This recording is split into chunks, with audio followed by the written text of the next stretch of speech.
요즘 드라마 악귀에 빠져있는 짠미 볼 때는 와 존잼 하고 봤지만 밤이 되면 어김없이 몰려오는 후폭풍.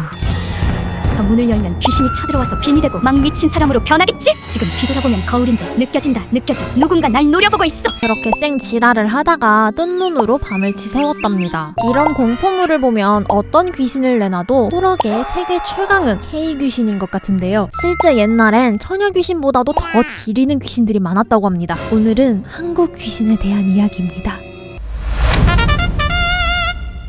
1846년 11월 10일 궁에서 경연이 있던 날, 경연이란 학자들과 왕이 모여 고전에 대해 강연을 하거나 토론 배틀을 뜨는 보통 개노잼 자리인데 이날은 뜬금없이 한 신하가 꿀잼 썰을 풀기 시작합니다. 얘들아 무서운 얘기 하나 해줄까? 호조 좌랑 이두 알지? 그 집 노비가 대낮에 일을 하다가 웬 낡은 치마를 입은 여자가 음식 훔쳐먹는 걸 봤대. 뭐하는 여잔가 상판떼기나 좀 보려고 고개를 들어 위를 봤는데 몸통이 없는 거야. 왁! 여러분 놀라셨나요? 조선왕조실록 중 성종 파트에 기록된 귀신 이야기인데요. 하이실종을 넘어 상반신 실종을 한 이 귀신은 9에서 11월경 이둔의 집에 나타나 창호지를 찍고 기와나 돌을 던지는 등 기이한 행동을 했답니다. 용제총화라는 조선 잡설집에도 같은 귀신이 등장하는데 목격담이 더 구체적입니다. 갑자기 나타나서 먹을 거 내놓으라고 행패를 부리더라고요. 에이 못 먹고 죽은 귀신인가.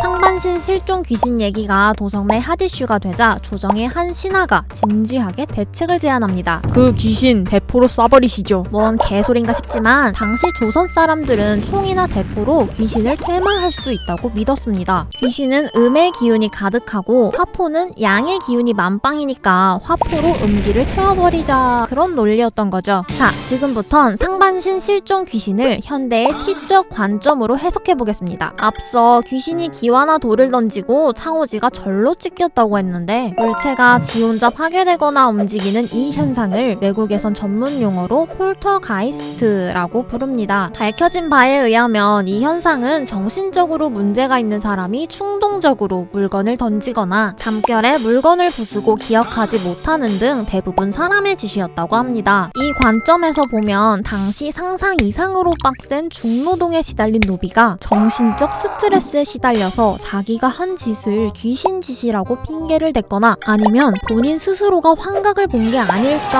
하는 킹리적 가심이 듭니다. 또 귀신이 나타났다는 9에서 11월은 불을 떼기 시작할 때입니다. 이때 유독성 기체가 집 안으로 스며들어 집안 사람들이 단체로 환각에 빠졌을 거란 추측도 가능하죠. 근데 노비가 지어냈는지 뭔지 모르는 이 상반신 실종 귀신의 인상착의가 워낙 임팩트가 오지는 탓에 널리 소문이 퍼지고 기정사실화된 것이 아닐까요? 진짜 귀신일 수도 있고. 과거길에 오른 추추선비 민가에 도착하기도 전에 밤이 찾아왔는데 어디선가 구슬픈 노랫소리가 들려옵니다. 가까이 다가가 보니 웬 잘생긴 청년? 저기 번호 줘. 아, 당신은 옆 동네 김선비 아니요? 이틀 전에 과거길에 올랐다고 들었소만 왜 이렇게 늦은 거요? 자네 혹시 나 좀 도와주겠는가? 아, 당근 무슨 일이요? 너 나 대신 호랑이한테 잡아먹혀 줄래? 창귀가 나타났다! 창귀는 호랑이한테 물려 죽은 뒤 승천하지 못하고 호랑이 곁에 붙어서 시중을 드는 악귀를 뜻합니다. 성불하려면 자기를 대신할 누군가를 호랑이 먹이로 바쳐야만 하죠. 때문에 호환을 당한 사람이 있는 집하고는 사돈도 맺지 말라라는 옛말이 있었습니다. 한반도는 70%가 산지인데다가 인구 밀도가 높아 호랑이가 찾아오기에 아주 좋은 환경이었습니다. 한번 인간 고기를 맛본 호랑이는 식인 식성을 갖게 돼 맛집 찾듯이 민가에 또 찾아왔고요. 이때 누군가 호랑이에게 붙여가면서 여보 살려줘! 하고 비명을 지르는데 그 소리를 듣고 따라갔다간 같이 황천길 갈 것이 뻔하니 귀신이 부르는 거라고 세뇌시켜서 따라가지 못하도록 창귀 이야기를 만들어냈다고 하죠. 창귀의 생김새나 활동 방식에 대해서도 여러 얘기가 있지만 연암 박지원 선생님은 호질이라는 단편 소설에서 창귀를 이렇게 묘사했습니다. 호랑이가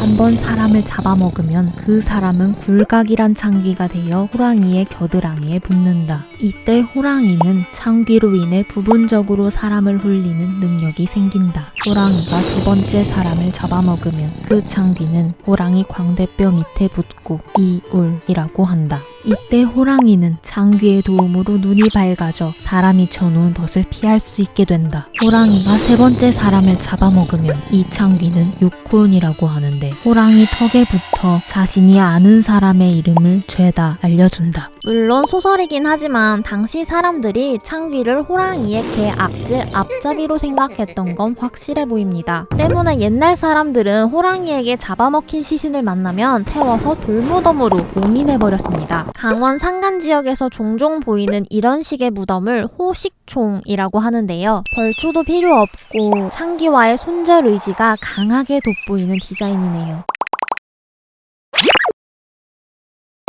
조선 후기의 학자 이익의 책 성호사설에는 이런 이야기가 나옵니다. 어린아이의 혼이 집집마다 방문해 가느다란 목소리로 묻는다. 제자가 되어드릴까요? 이때 그 집 부인이 오케이 하면 아이 귀신은 붙어서 떠나지 않게 되고 그 부인은 무당이 된다. 하지만 몇 번을 불러도 대답하지 않으면 결코 붙는 일이 없다. 그런데 내 친척 부인 한 사람이 장난삼아 대답했다가 태자 귀신이 붙어 무슨 방법을 써도 안 떠나서 기어이 병이 심해져서 죽었다.